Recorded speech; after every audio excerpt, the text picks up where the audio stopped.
Hello అండి, అందరూ బాగున్నారా? మేము బాగున్నాము. మీకైతే ఒక విషయం చెప్పడానికి మీ ముందుకైతే వచ్చానండి. చూసారా, మా అమ్మాయి గంధం నూరుతుంది. ఎందుకో మీకు నేను చెప్తాను. సో మేము కాకినాడ దగ్గరలోనే ఉన్నాం. మాకే తెలియలేదు ఇలాగ అవుతుందని పాపకి. సో కొంచెం ఇబ్బంది అయితే పడ్డాము ఒక 10 డేస్.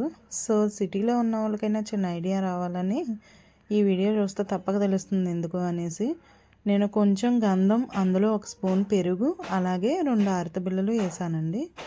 సో పాప అవి మంట మంట మంట అంటుంటే నేను ఎలర్జీ అనుకొని మా ఆయన గారిని తీసుకొని హాస్పిటల్ తీసుకెళ్ళి చూపించి ట్రీట్మెంట్ చేయించాము. సో 5 డేస్ అయినా తనకి క్లియర్ అవ్వలేదు.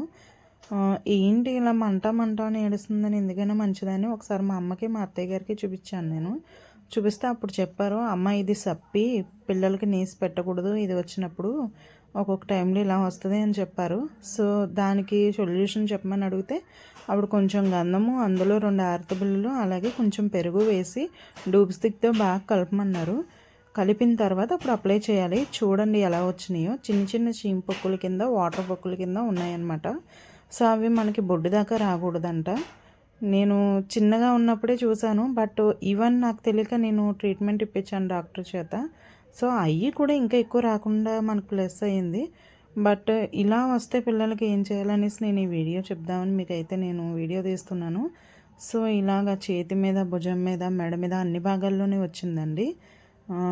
నెక్, తర్వాత చెస్ట్ పైన, చేతుల మీద, చెవు పైన వచ్చింది. సో అదైతే నేను ఇప్పుడు కలిపింది అయితే పెరుగు, 2 అరటి బిళ్ళలు, కొంచెం గంధం తీసుకొని డూబ్ స్టిక్ కలిపిన అది పేస్ట్ అయితే నేను తనకు అప్లై చేస్తున్నాను. అప్లై చేసిన ఒక అరగంటకి అమ్మ మంట తగ్గింది, కొంచెం చల్లగా ఉంది అనేసి అని అనింది. లేకపోతే ఆ రోజు మార్నింగ్ నుంచి మంట మంట నేడుస్తూనే ఉందండి. సో చాలా ఇబ్బంది పడ్డాము. ఈ వీడియో మీకు ఉపయోగపడుతుందని అనుకుంటున్నాను.